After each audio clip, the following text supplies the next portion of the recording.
Hello, Sandster.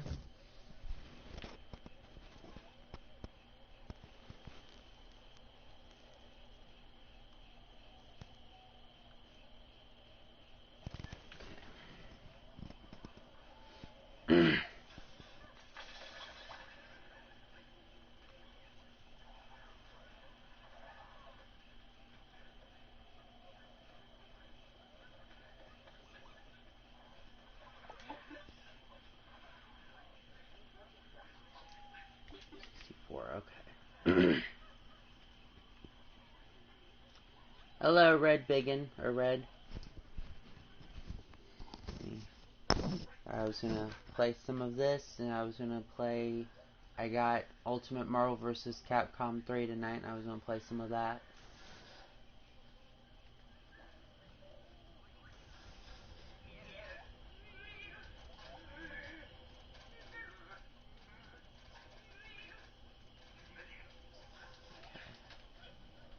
We'll open up the multiplayer portal.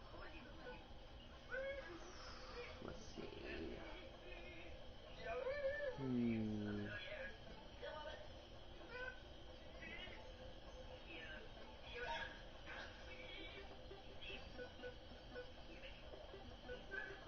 Okay. We'll do this because I want to get some more progress on my community challenge. How's your day been? Okay,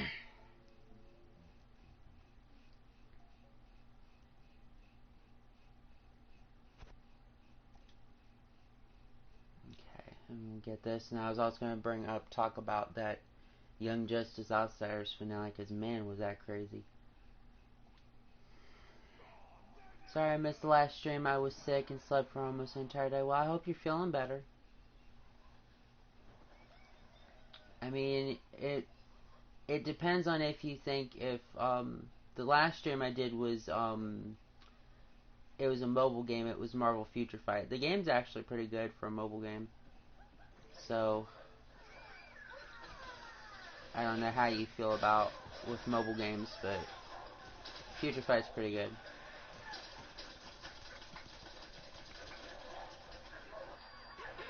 But it's okay. I'm glad that you're feeling better. Yeah, I suck on this mode because this is basically what the online multiplayer would be like, but it's with CPUs, but it's even on normal difficulty, it's really hard, so have to be careful.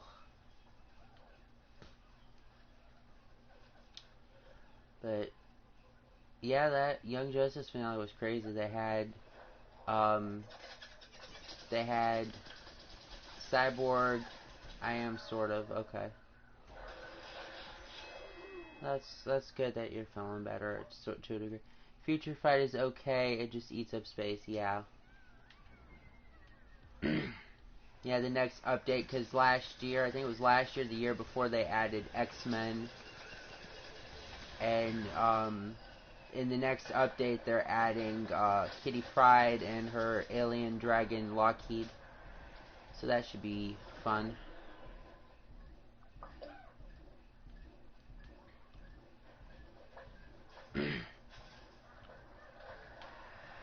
So, but Beast Boys team, they went to the studios that Gretchen Good has, and they were trying to look for stuff, and they found Apocalyptic. I know I said that wrong. They found tech from there, and Cyborg had some cool moments. You know, Cyborg had some like development type moments and stuff, and he was able to stop the whole thing and save everybody. So that was 24. 25 was a interesting episode. It was kind of sad too for Wally and Artemis shippers.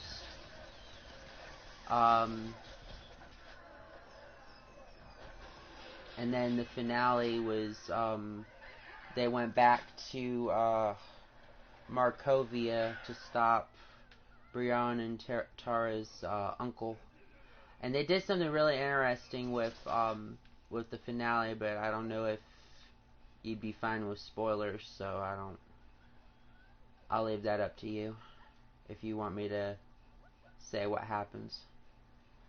But this season's been pretty good. I mean, I enjoyed it, but I understand, like, legitimate criticisms people have with it.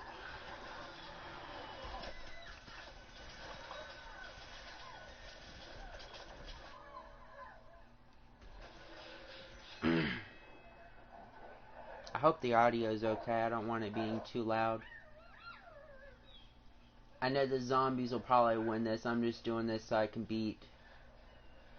I've found a way to cheat around the thing with beating human players, where you just play on the... You just do solo play, multiplayer mode. And then that way, then it'll count to a degree as players, and then I can do the community challenge type deal.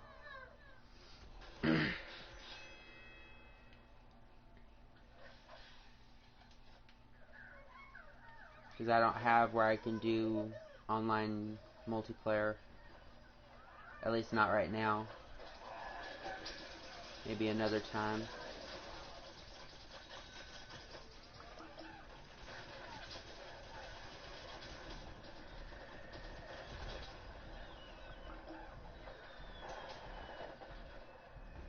I haven't seen Young Justice in a long time.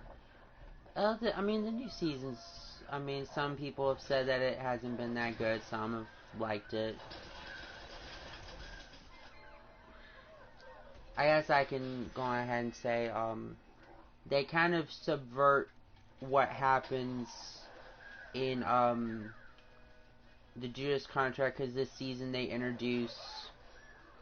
bring in Tara, and for like the first few episodes, it seems like they're gonna do the Judas Contract and have her be the traitor, but then in the finale they actually they pull a twist, and then a twist within a twist.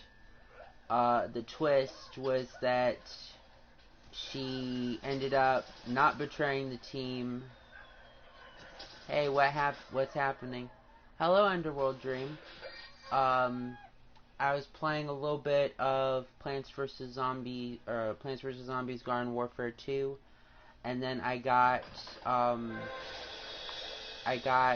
Ultimate Marvel vs. Capcom 3, so I was going to play that for a little bit after this. But yeah, and we were also talking about with the Young Justice Outsiders finale.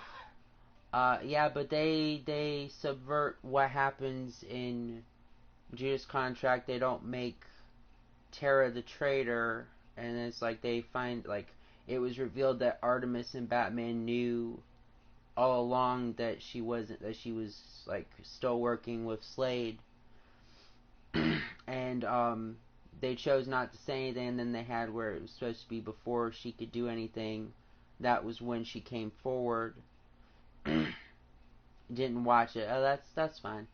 And they end up having where she turns good. So it ends up, and then the twist within the twist, they end up having Geoforce ends up betraying the team, and he kills his uncle. But then you find out that it was this telepath that was bringing up negative emotions within him. So that was interesting. I think that's interesting that they didn't do that with Tara. So that's cool.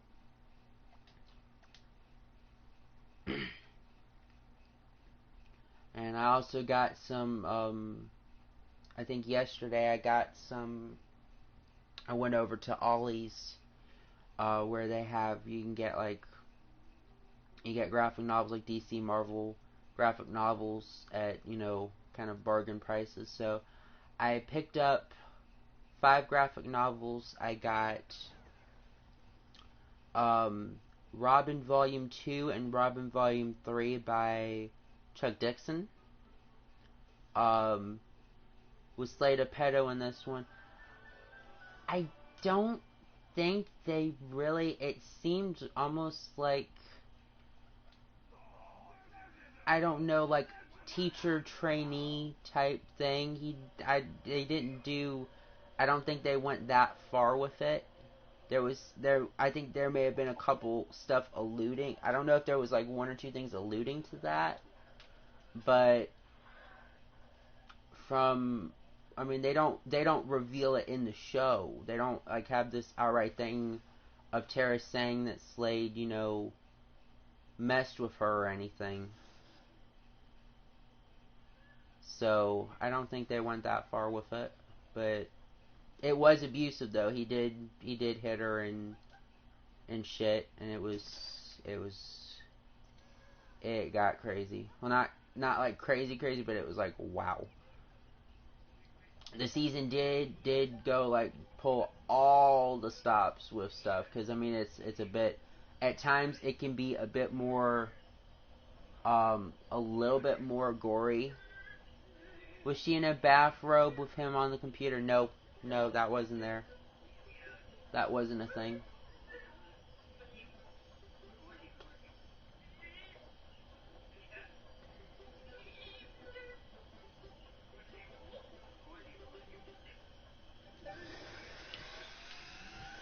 That wasn't a thing in this version.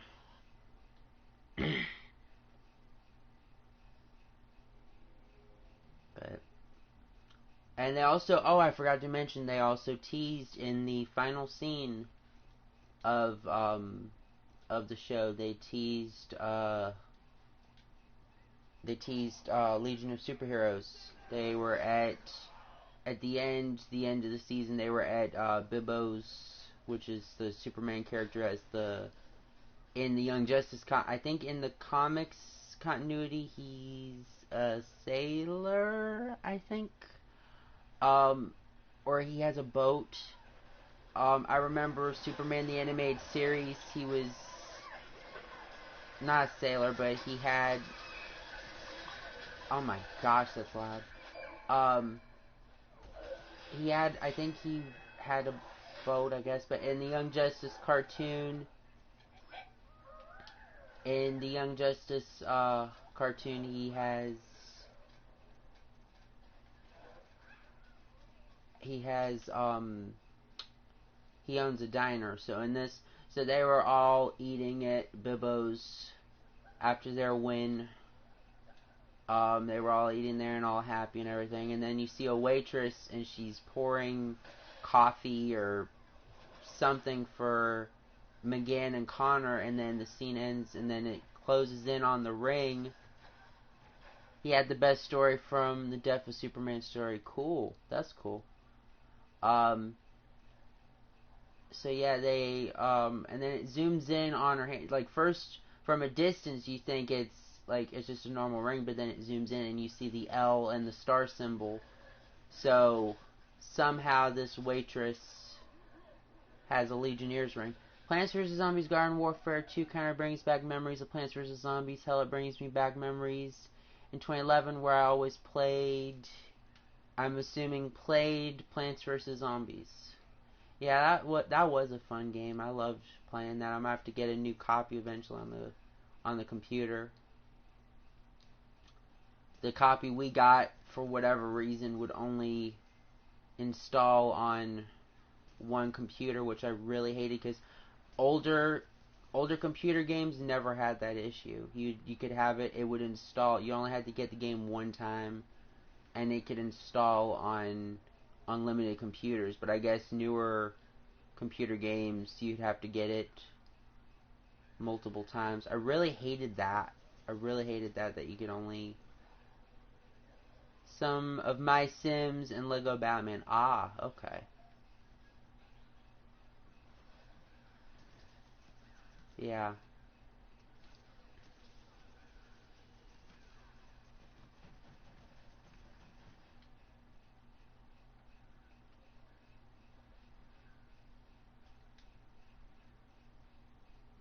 I feel like with Sunflower, I guess Sunflower is supposed to be like the support character I feel like if I play as a different plant type, maybe I won't get constantly die so much. I don't know. It feels like they really amped up the difficulty in this mode.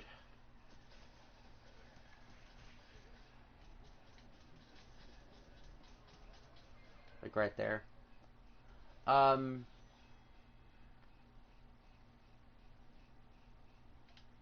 And then the whole thing with Lobo's thumb baby was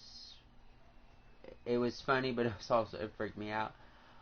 So what it was early on in the season, they fought against Lobo, which is actually a sly reference. Lobo showing up in season 2 and then him showing up again in season 3. It's a sly reference to the Young Justice comic, because in the Young Justice comic, and zombies won again. Okay.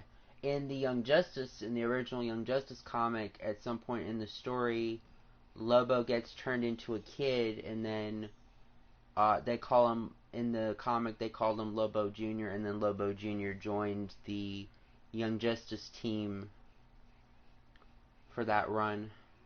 So then they've had Lobo appear off and on in the show. So they were going up against Lobo. At some point, his thumb gets cut off, and it's something that they were doing in the credits. At the end credits, at times in the season, you'd see the decapitated thumb, and then the thumb started growing, and then by the finale, it turned, like, it was like this very, very small baby, and then Lobo came up, like, you see the baby start to laugh with this really freaky looking face, and then Lobo ends up coming back. He ends up squishing it, which was dark, but he ends up squishing, and then he takes his cigar, throws the cigar over what was left to burn it. It's like, nope, not having any kids today. It was crazy. Lobo's thumb baby had me laughing my ass off. Well, that was you. I thought it was funny, but it was freaky too. It was a little freaky. Season 4, like I said, I'm really interested for season 4. I've heard that it could, because they just started development now in season 4, because they got renewed last month. Season 4 should come out as early as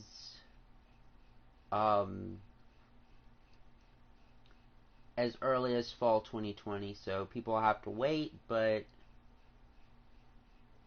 I mean, it's kind of, I've seen creepier in my life, yeah.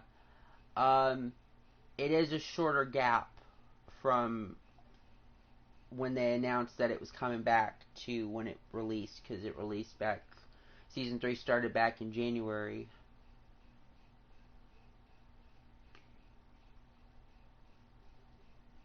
This time I'm just going to play on easy, maybe that'll be easier. But,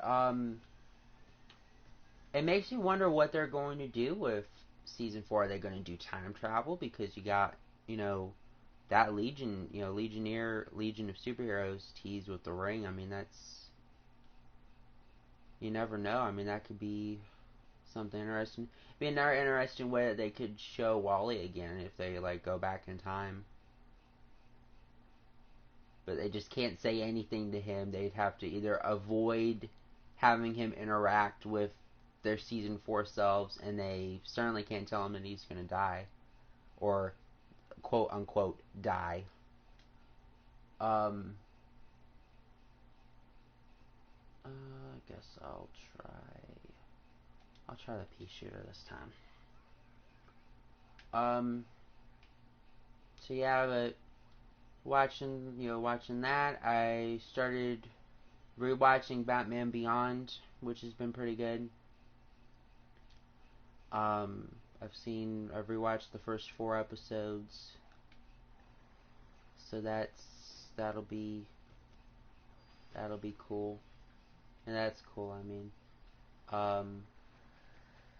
I'm gonna try to see as soon as I can about getting a copy of season 3 on DVD.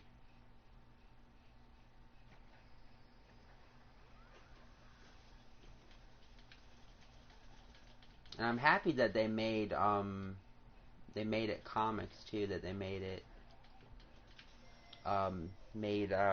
Batman Beyond. They brought it into continuity after 20 years, almost 20 years. Crap. Damn it, where am I supposed to go? Zombies have all three. Oh, darn it.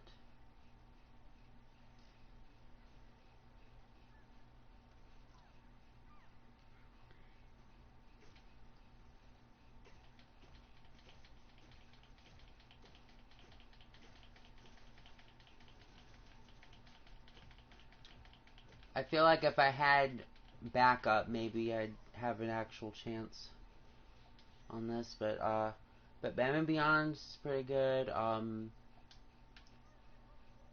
just have to see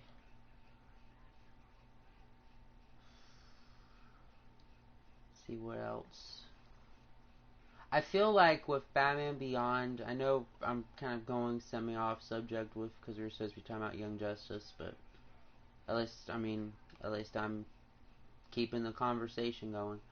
Um, I feel like with Batman Beyond, especially with season one, with how they kind of had the whole thing with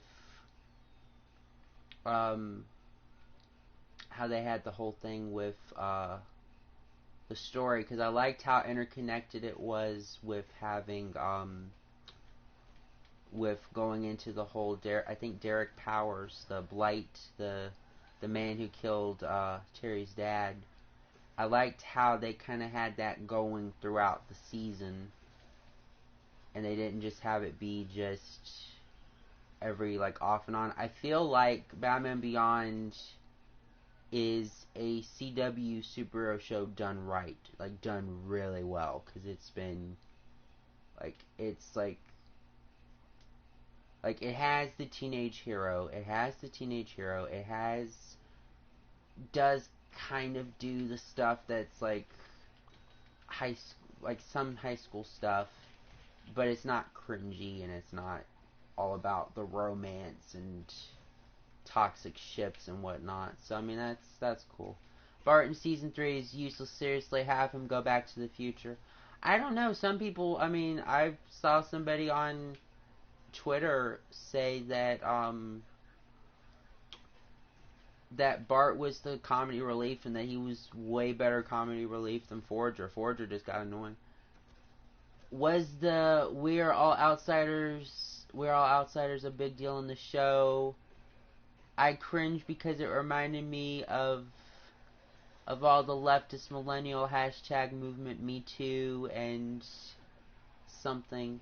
Um, Towards it was kind of often. I mean, most of it was just about like if they were still trending socially. That's what that was about. But I mean, I didn't think of that hashtag as a hashtag Me Too or whatever else crap. I just thought it was just a trending hashtag. I didn't see any agenda or anything about it. I mean, I could be wrong, but I mean, the show didn't really go that much into politics or anything like really forced this season. I mean, there was one line in the finale when they exposed Lex Luthor for actually being involved with metahuman trafficking, and he went and he said that it was all fake news. I mean, then again, I mean, Fisk in season 3 of Daredevil had the whole thing where it was saying, where he said that it was fake news. I don't think just using the phrase fake news makes something forced SJW woke political. I mean, I watched season 3 of Daredevil. It was amazing. It was really good. But I don't know. All I know is I enjoyed the show. I enjoyed the season. I really liked it. But I get it. It does have flaws as well. Like, two of the flaws I had with it this season was, introducing way too many new characters and, have some characters go full episodes without saying anything. Like, the same person who brought up the other thing mentioned, that, like, some of the heroes were playing a mime routine where they just don't say anything. I see hashtag movement be big plot points in a lot of SJW leftist comics for a few years now. Well, the main thing with We're All Outsiders was just supposed to be that it was supposed to be something to help Beast Boy's team, and also be to use that against the light. That was what was important. Was using that, like, to help against the light. But I mean, I thought it was, I don't know. I didn't think anything that really happened was bad or anything forced or anything.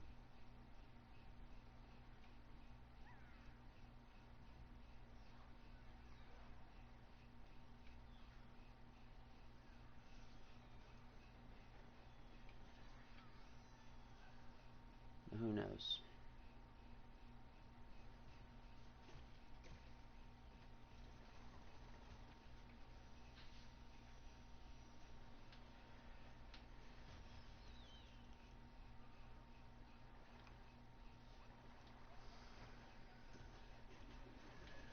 Close to winning this.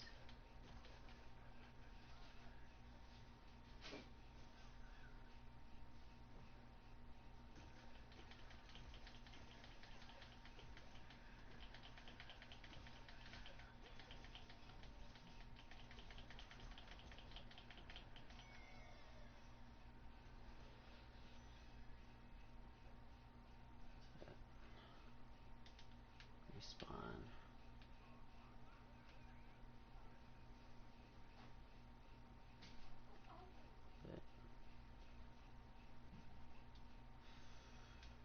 I'm just, like I said, I'm just wondering what season 4 will be doing. I'm just happy there's going to be a season 4. Honestly, I found Bart to be a terrible comic relief, and as for Forger, I actually found him entertaining and even cute. Well, he's cute, but I mean, some have said his little things got annoying at times, which I can understand. Somebody actually thought, the same somebody I've mentioned past couple times now, uh, who I think I follow him on Twitter, I think he follows me. He said that he was even more annoying and unbearable than Lagoon Boy, if you can believe that.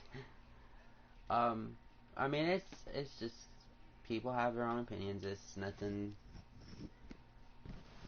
I found many of his stuff as just criticisms. He's just critiquing, which isn't a problem.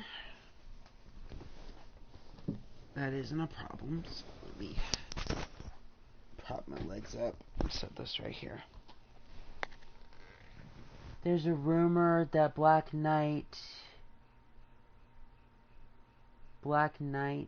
going to be gay. What are 10 good actual gay character that Marvel could use instead of making straight?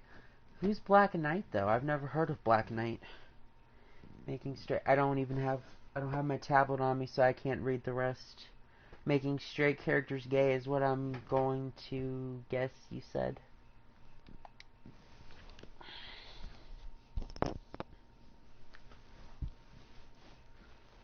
I have no idea who Black Knight is. You mentioned Marvel, so is that a Marvel character? I haven't heard of Black Knight. I know of the Dark Knight, Batman. I've never heard of a Black Knight. I don't know if that's a medieval Marvel character, I guess.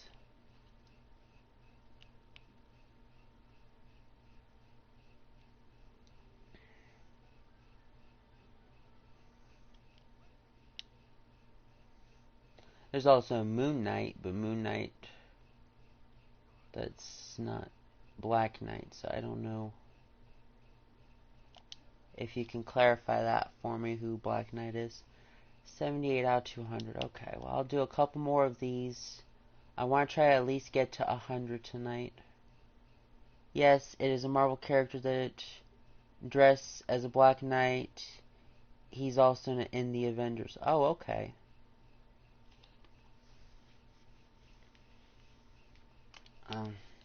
I don't know if that means like they're making him gay in the comics. I don't think he's in any of the MCU stuff.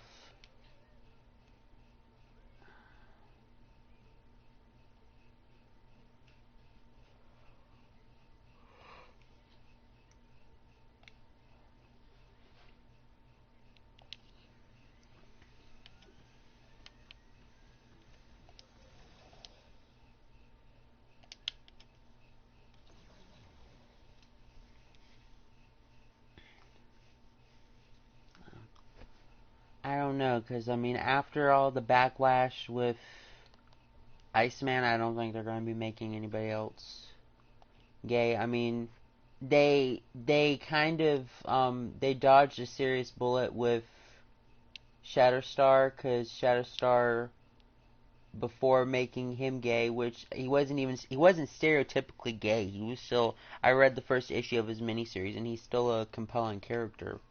So they didn't make him an offensive gay stereotype. I found him interesting. What was I saying? Shatterstar, they dodged a bullet with Shatterstar, making Shatterstar gay, because Shatterstar, before anything was said that he was gay, he was asexual.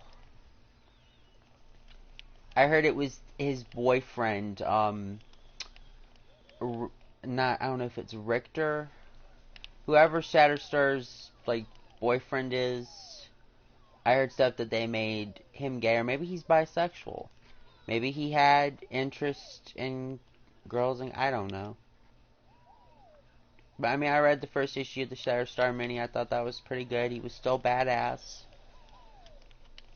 So, it's like, who knows?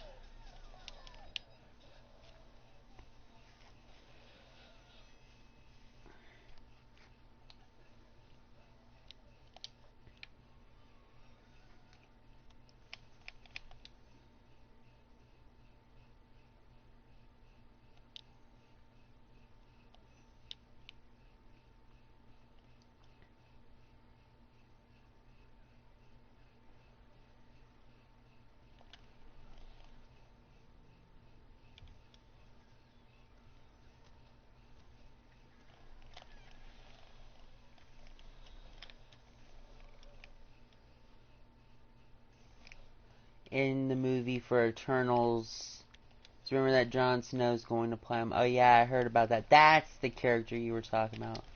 Okay. The character that he's playing in the MCU. Well, I don't know. We'll have to wait and see. I did hear that there was going to be a gay character in the Eternals movie. I don't know if it's going to be him, though.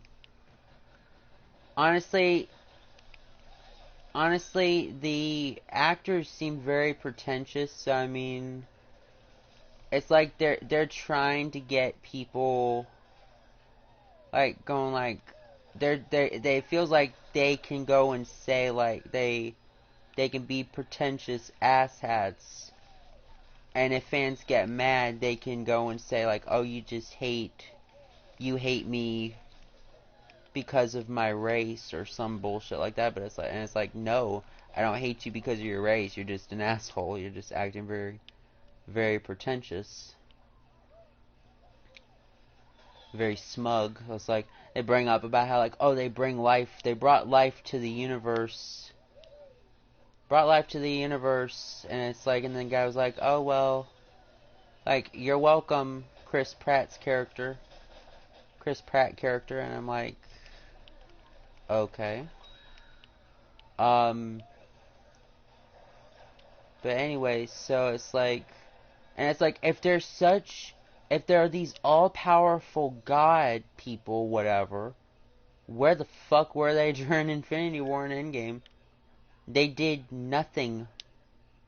They did nothing to stop. Like, you would think, I understand, like, them ignoring every other big or semi-event before Endgame, but I mean, when you're talking about somebody who's gonna end half of all life in the universe, you would think they would give a shit, but no, they just sat there. So it's like, and some people have said it's like almost like Inhumans 2.0. It's like they're just not gonna do anything. And I mean, honestly, I don't really like the Inhumans, so I doubt I'll like the Eternals. Shatterstar had a genetically engineered wife that he meant to be his soulmate and her, but because she was killed, he can love no one else. I could be wrong. I read something on Wikipedia that the gender of his soulmate was never revealed. That could be wrong though. And that he never met whoever his soulmate was, so I heard the whole thing that he was asexual, and then they said that he was in love with this other guy, and I'm like, I had believed that he wasn't gay. I mean, like I said, I read the first issue of his mini. It had some good art. It was, I don't know, I thought it was okay. It was interesting. I feel like it was a better start than it was certainly a better first issue than Gay Iceman ever got. I don't know if it was Dan Abnett who wrote the first issue of that miniseries. They've race and gender swapped almost every character in Eternals. Yeah, but I mean, to be fair though, I mean, Eternals never showed up in any film or any show or animated movie, nothing beforehand. So I mean, it's like, I'm not saying it's right, but I mean, I feel like they figure people don't really know them, so it doesn't matter what, like, to them, to Marvel is, people don't really know them, so it's not like it has to matter what the race of most of them are. It's a shame that Shatterstar is gay because there's barely any asexual characters, and by the way, I'm not homophobic, I never said you were.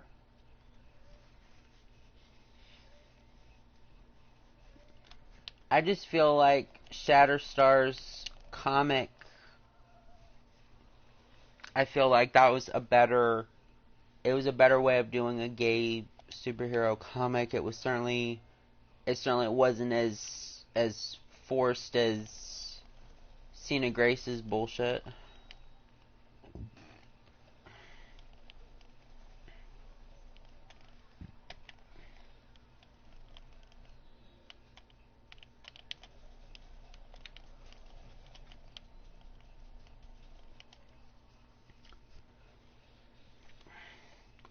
Honestly, I feel like, that's what I've said before, I feel like, and this is something somebody else said, Phase 4 is basically the placeholder phase. There won't really be much other than maybe Multiverse of Madness and maybe Shang-Chi. There won't be anything that really has any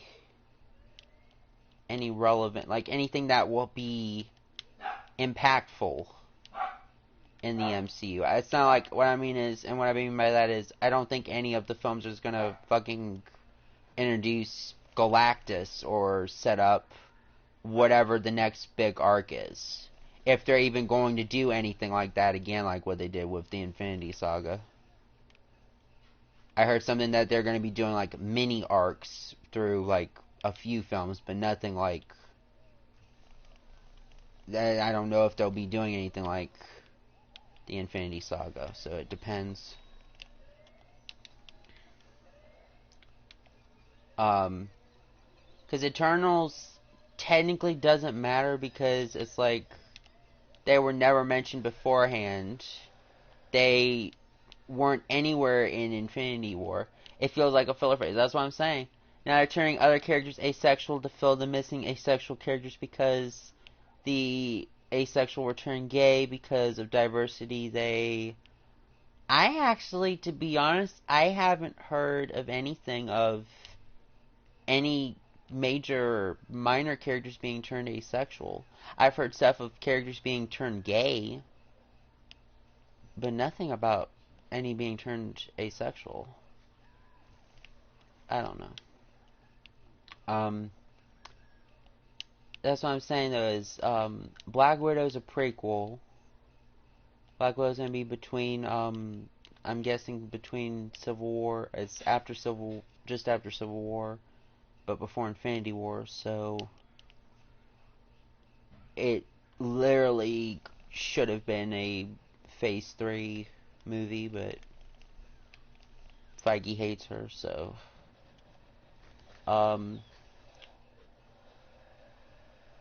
Shang-Chi might be fun. Shang-Chi might be alright. It just, other than giving fans the Mandarin they should have gotten years ago, there's not much there. I mean, it could be a fun, like, kung fu type movie. And,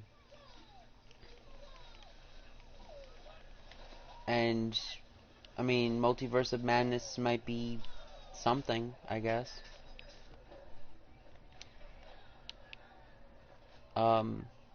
The rest of the stuff, shows or whatever, is just, it's alright, I guess. I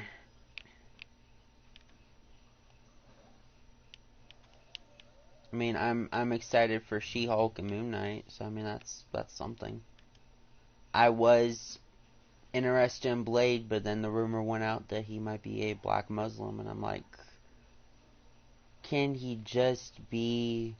It's like, is it really a problem that he's this vampire hunter who, like, or vampire killer who brutally kills vampires who just so happens to be black? Can he just be just a black man and not add anything else to it? There wasn't anything broken about the character beforehand. You don't need to add some sort of forced diversity quota that was never part of the character just because the character isn't to your liking or something.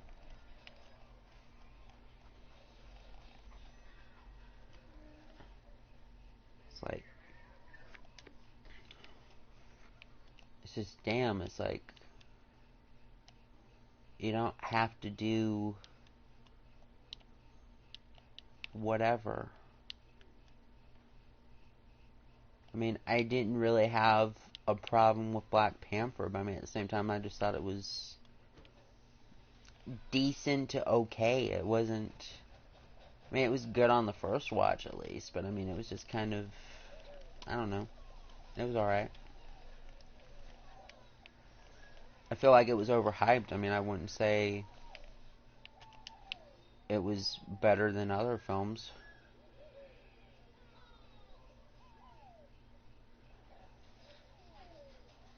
The Archie guy that eats a lot was turned asexual recently. I think the comic, originally he eats because he's scared of talking to girls, so he eats for something. Yeah. I don't know. I mean, I didn't think that was... I don't even know if he had really a crush on anybody. It was just... I think you're referring to Jughead. I'm already lost interest in the MCU post Endgame. I'm looking forward to Joker. Yeah, Joker looks like it'd be pretty good. I still need to see the recent trailer that came out.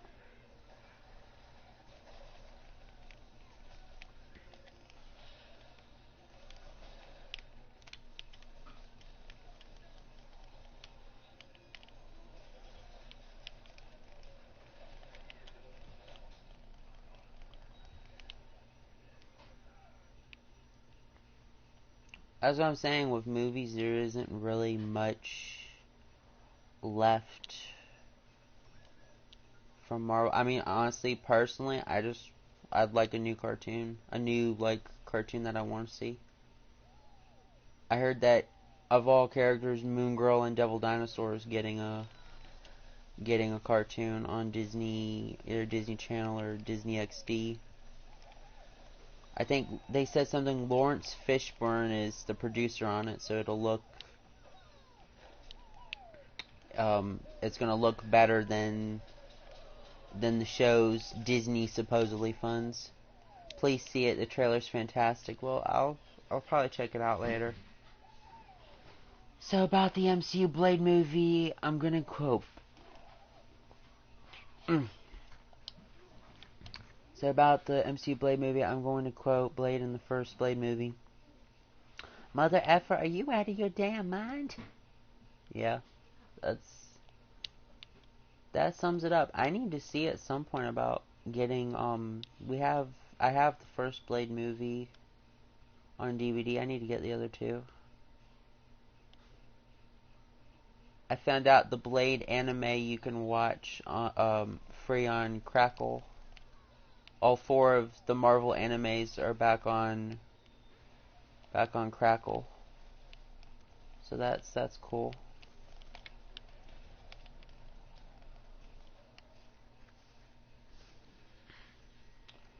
So I can finally get back into watching 12 episodes of the Blade anime and maybe check out the Iron Man anime. I don't know, because I heard the the Wolverine one was shit, but the other ones were alright. Nice thing about Crackle is it's also free, so since it's free, you just have to deal with ads, but you can at least watch the content on there.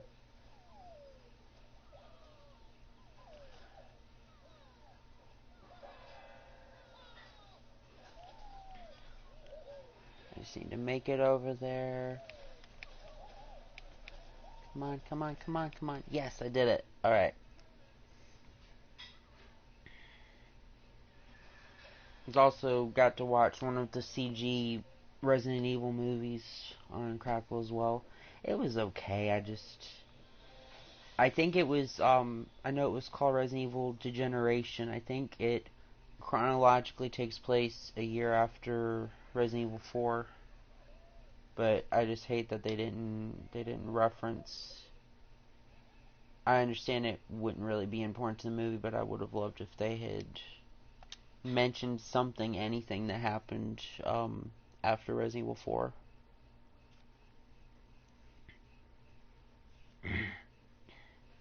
Other than some casual mention that it was he was the president's like Leon being the president's personal personal secret agent or something, or like most recommended or something by the president. Other than that, that was it. And the only thing I really liked from Degeneration was I liked the first 30 minutes where it was in an airport and there were zombies, but after that, the movie, I just kind of lost interest. I would have preferred if most of the movie had been them in a abandoned airport and they're trying to dodge zombies and stuff. I figured that was going to be the whole movie, but it ended up only being barely half of it. And I know the sequel, Resident Evil Damnation, I know that's on there. But I don't know if I'm going to check that out. I know that I think it takes place, I think, before 6. I know the end credits of that one have scenes from 6, so I guess it's like just before 6.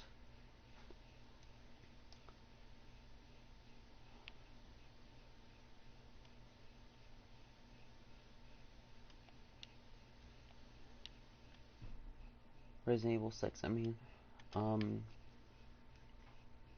I mean, I know it was considered bad, but I wouldn't mind it if I wouldn't mind like one day getting Resident Evil 6, because I liked the idea that the game had multiple stories, like multiple stuff. Like you have a Chris story, you have a Leon story. They introduced Wesker having a kid in that game, and he had a story. And then if you play through all three stories, you could play Ada Wong's story, which kind of ties into all three. So that's interesting.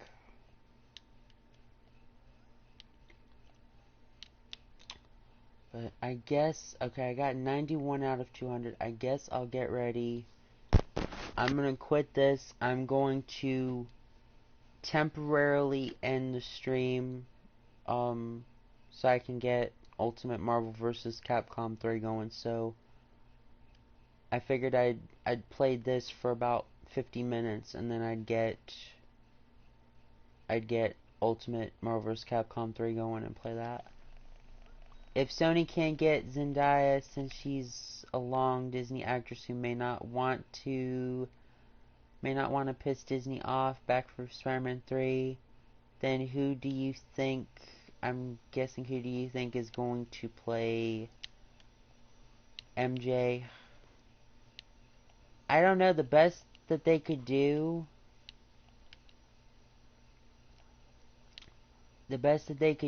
with the easiest option they could do with Spider-Man moving forward, because they said Holland will still be playing Spider-Man, just not in the MCU.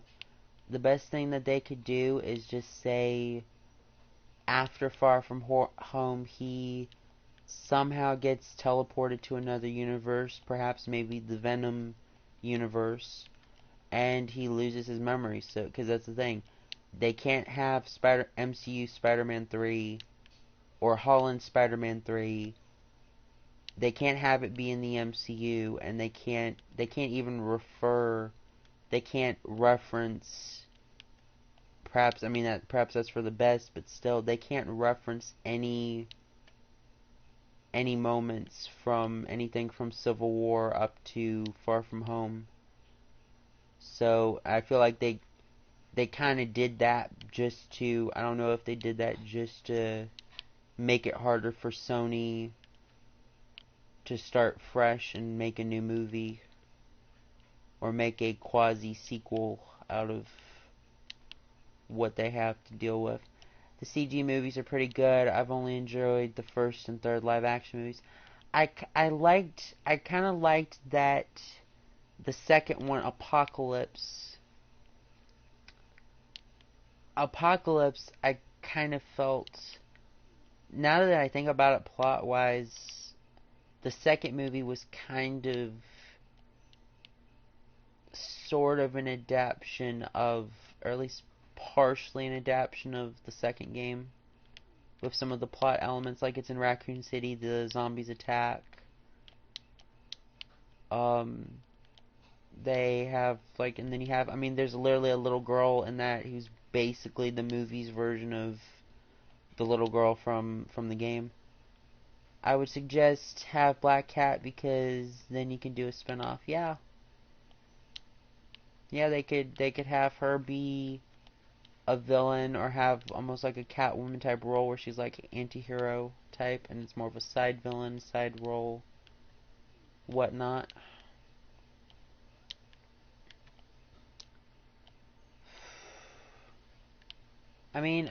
Degeneration was, like I said, it was okay. It wasn't the worst thing I've ever seen. I just kind of, I lost interest, but I did watch it all the way. I did like that the movie even pulled off having, like, recreating, like, showing flashback scenes of 2 in the CG movie style form. That was really nice. And it was interesting seeing, chronologically, this being the first time Leon and Claire reunite from the original game, which was interesting. Alright, well, and speaking, it's actually really funny because we're talking about both Resident Evil and Marvel. This would be the perfect time for me to kind of briefly end the stream and then go play Ultimate Marvel vs. Capcom 3 because Resident Evil characters are in that, as well as Marvel characters. Alright, well, let me get ready and quit. Let me go back to the base. If anybody has any other comments, let me take care of this guy here. Anybody else has any other comments, just hurry or you can ask me on the next stream. So I'm gonna wrap this up and then start up the next stream. Guess what Overwatch might be on Nintendo Switch because there was an officially licensed case that was removed on Amazon. Where did you hear that, Cyan? You know what? You can tell me on the next stream. I'm gonna quit this here and get Ultimate Marvel vs. Capcom 3 going, which will only take me a second. Alright, so I'll see everybody in just a minute.